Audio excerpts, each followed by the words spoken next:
You know, disc golf is relatively new and sort of a unique sport. Not everybody's familiar with it, although in Bowling Green I think you can't help but know that it's here and it's going on.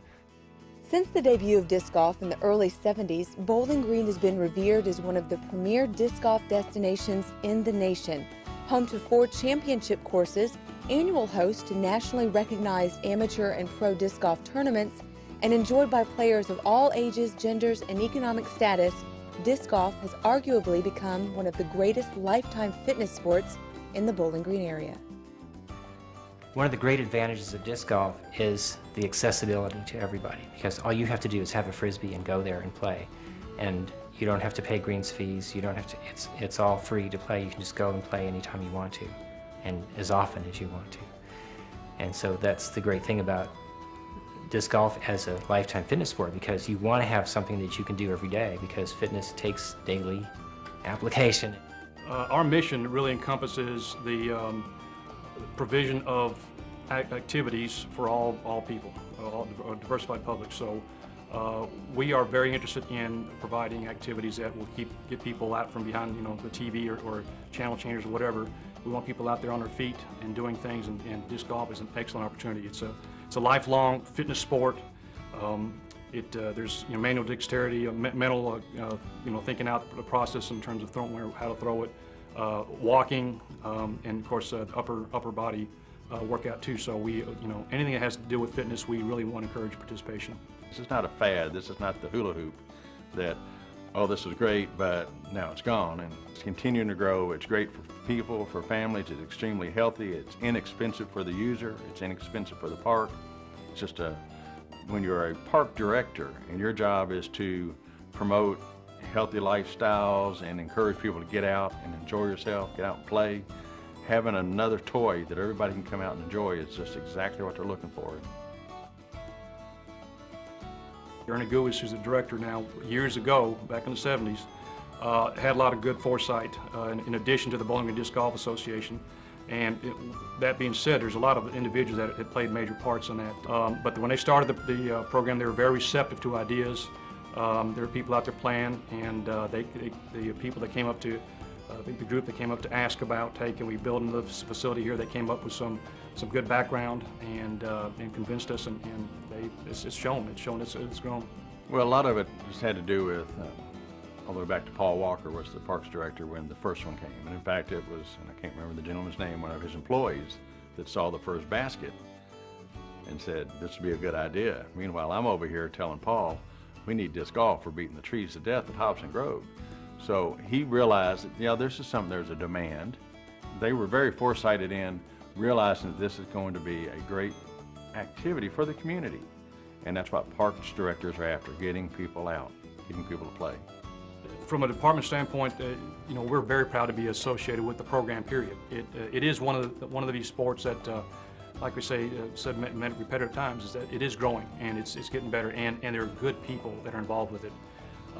So from our perspective, we're proud to be a part of it, and want to stoke the flames and keep the torch burning and keep it going. The guys, Ernie and HB and Dr. Vokes and all those guys that started it all, they're the heroes to the disc golf people in this area. But we're proud to be a part of it. People have always seen Bowling Green as kind of a mecca of disc golf. Since we started so long ago with our tournaments, that we've actually been having tournaments here almost 30 years. It's such a tradition that people want to go to Bowling Green to play in the big tournament. Even though there are comparable courses and big clubs in some of the bigger cities like Cincinnati or Louisville, those tournaments don't draw the huge crowds that we do, because we just established a tradition and people want to go there. It's sort of like the Augusta of disc golf.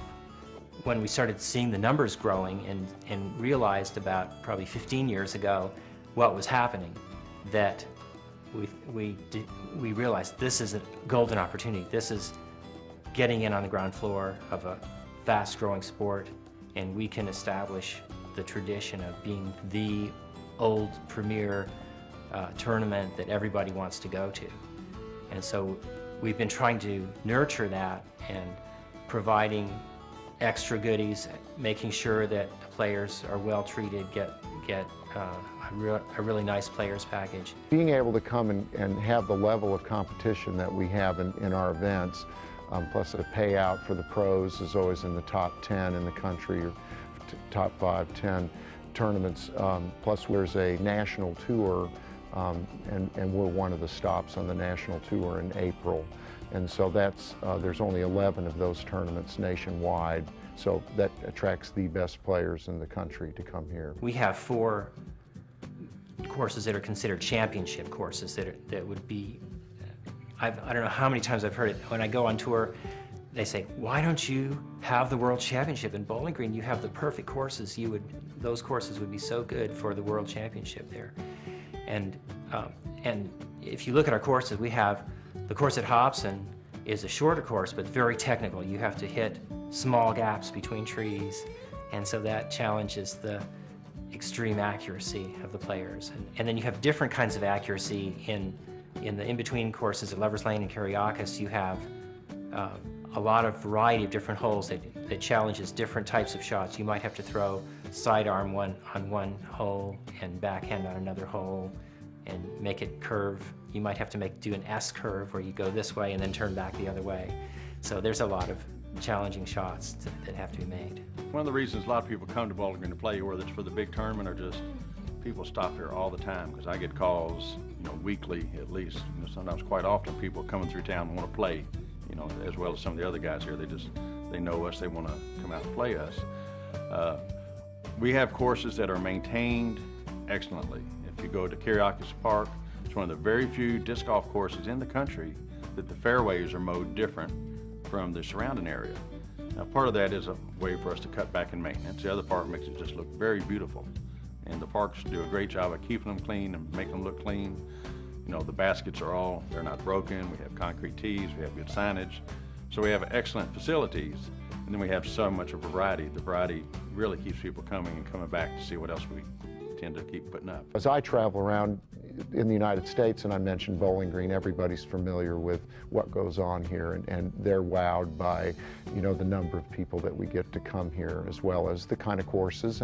And when you go out and look at the courses, they're beautifully kept and mown, and that's a difference. A lot of times you see the courses aren't as well maintained as the ones that we have here. So I think that's a big part of it as well. Bowling Green it provides a great venue for participation, and this is really nationwide. We draw a lot of people in for the tournaments, like I say, but it's not just a tournament action. Free play activities daily. People drive here because Bowling Green's location-wise right off I-65, easy access. We have great courses out there that are maintained by an excellent maintenance staff. The economic improvement has really been substantial, because just to give you an example, the tournament, the amateur tournament, we have 733 people. They bring their families, their friends, or whatever else, and they're staying 3 nights, and gas and food and those kind of things. So you can see it's going to be thousands of dollars. It's been somewhat of a surprise to me, a pleasant surprise, obviously, but you could see from 2003, when they really started growing, there were issues about the capacity for which they could handle people. That's again when they come to us and say, hey, we need more facilities. We've got to build another course. We've expanded what we can do here. And so when they bring us numbers like they do and have done, we are obviously a lot more receptive to doing that. Parks departments are looking at Bowling Green from a tourism aspect because of the huge numbers here. A good example of that would be the Kentucky State Park System. Trying to find new things to bring the baby boomers and others into the parks, because people don't necessarily just go camp and take a hike anymore. People are much more active, looking for something to do. So the state park is a good example of somebody that looked at tourism and reasons to get you into their park as a driver. Most communities tend to look at this as, what a great playground set that's not very expensive, but I can put 72 adults out there and they just have a blast all day long. With the sport benefits of parks in a variety of ways. For one thing, and the good thing about having disc golf is we can build facilities in a relatively small area and on sites that are usually unsuitable for anything else. Kiriakis Park, which was our first park built, initially it was designated to be a cemetery. We would extend the cemetery going that direction. And it's very hilly, very wooded, so it wouldn't have been suitable for a whole lot of anything else, I don't think. Hobson Grove's another good illustration. Very hilly, very rocky, so that, disc golfers just jumped all over that. And they know coming here, and when they ask us to build another facility, we're not going to give them, quote, prime land, because there's other, things, plans in the making. And so they look for those kind of things. You look out on Preston Miller Park, it's basically on a hillside, and a lot of trees, which make it kind of difficult for anything else to happen there. So Lover's Lane would be the only place I would think that's got really nice area. It's wide open, it's in the front of the park, but otherwise I would say that anything that's unsuitable usually is what they like best. Disc golf is a very non-invasive, then you don't want to change the landscape. You want it to look like a natural, clean, parked area. And again, there is maintenance though. If I tell parks people when I'm out talking to them, I can design a great park and we can build a great park, but if you don't maintain it, if you don't keep it mowed, picked up, cleaned up, and not necessarily just trash, but limbs falling from trees, because again, we're in a natural area, then you won't have a nice park. You need to keep it maintained, and that's the real beauty of Bowling Green, is they have realized that. Maintain it, and people do like it. Really, the proudest moment is always when we're having a tournament here in Bowling Green, and of course in Bowling Green it seems like I'm always late because you're here. It's not like I'm going to be there 2 hours early, or it's not like I have to warm up and know the course. But to pull up and see parking lot just full of people and realize, this year when we had our opening meeting, which happened to be at Knights of Columbus Hall, and I pulled up and people were parked all the way out onto Lover's Lane, and home buildings, all those parking lots were just full of people. And to realize 30 years ago, actually, this year, I had that first tournament, and I managed to get 15 people here, and now look at what it's grown to. That's some satisfaction. The experience that I have in meeting other players here is probably really my favorite part of the sport around our tournament time, is that people come back here, they come back, they know us, they know the courses, they know the area. They love to come here, and that's the kind of feedback that we get from people that come here, is that they just enjoy the courses, and of course everybody likes courses for different reasons. But what I hear from people is just that Bowling Green and disc golf, it's just awesome here. I go out to play, I'm quite often with my stockbroker and my accountant and my psychologist and my pediatrician. We all go play as a fivesome, So we're all out there together, so you have professional people that are playing it, because it's a mature sport in Bowling Green, unlike a lot of places where it's just getting started. But the cross-section of people out there is what makes it so interesting. You have, everywhere from literally the unemployed to the overemployed out there working. You have, men and women, boys and girls, old folks. It crosses all spectrums. And at the end of it all, regardless of how the course is designed or who's playing it, you still get to watch the flight of the Frisbee.